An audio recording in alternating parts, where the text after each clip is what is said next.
Hello, welcome back to my channel.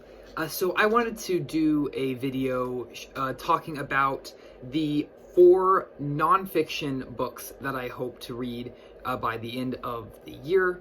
I did a video, my last video actually was 4 Penguin classics that I hope to read by the end of the year, and sort of while I was filming that one, I was thinking I should do this for nonfiction as well, because I have a couple of nonfiction books that have been on my shelf for a while that I have not gotten around to reading yet. And so I thought I would do a video of the 4 nonfiction works that I have not read, but I hope to read by the end of this year.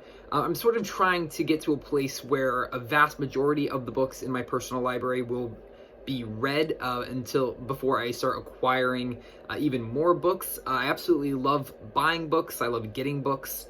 I love adding books to my library, but also it's really important to me that I have read the books in my library as well. I like having unread books, and I think it's important to have unread books in your library, sort of to motivate you and to represent everything that you don't know yet, to sort of keep it in perspective of how much there is still to learn and how much more there is still to know. But also I think, at least for me personally, there's some satisfaction in being able to say, these are the books that I own in my library and I have read them, and to be able to talk about them and to remember them and to know about them. And so I just decided to pull 4 books off of my nonfiction shelves that are 4 interesting books to me that I want to read, that I've been sitting on my shelf for a while and I have not gotten around to them, and that I hope to get to them before the end of the year. And so the first on the list is called The Dark Valley, a panorama of the 1930s by Piers Brendan.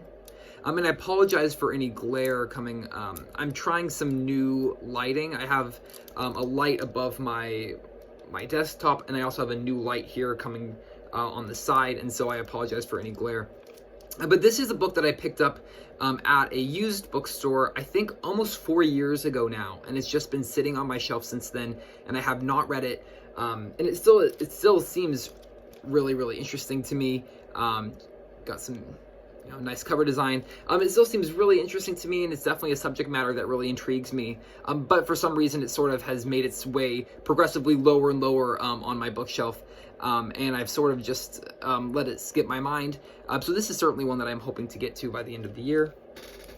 The next one is one that I have shown on a couple of previous videos, and that is The English and Their History by Robert Toombs. This is one that, again, I picked up a while ago, and I think I was just sort of daunted almost just by the mere size as well as the subject matter. It just seemed quite intensive. It's quite a large book, and I love large books. I love being able to really just dive into a subject and stay in it for a while.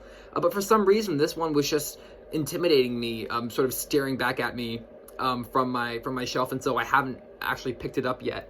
And so I'm hoping to get to this one by the end of the year. It's an absolutely fascinating subject matter to me. I'm a big fan of English history, and so I know that I'm going to really enjoy it. It's just more about diving in, taking that first plunge and starting it. Next is a book by Jared Diamond, the author of the Pulitzer Prize winning Guns, Germs, and Steel. And this is Collapse.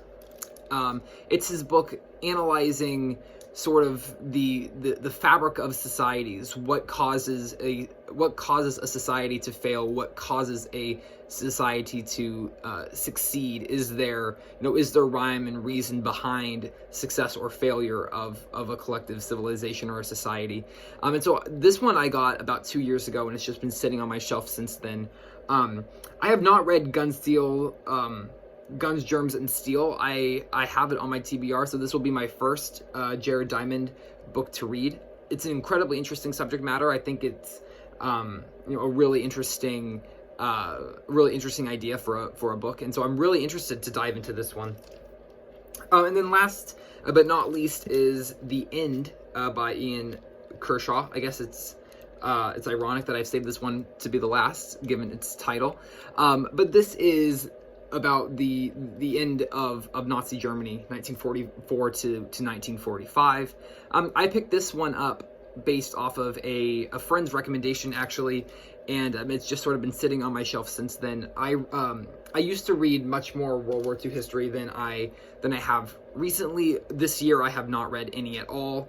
And the beginning of last year I did, but the middle of last year and then all of this year I have sort of shifted a little bit in my study time away from World War II and more into the Cold War and the fall of the Soviet Union. So this is one that I'm hoping to get to by the end of the year as well. And so that is the last of the 4 nonfiction books that I hope to get to by the end of the year. And thank you so much for watching. I hope you enjoyed. If you have any comments you would like to leave, if you've read any of these books and have any thoughts about them, please let me know in the comments down below. I love hearing everyone's thoughts about these different books. Thank you so much for watching, and I will catch you in the next video. Bye for now.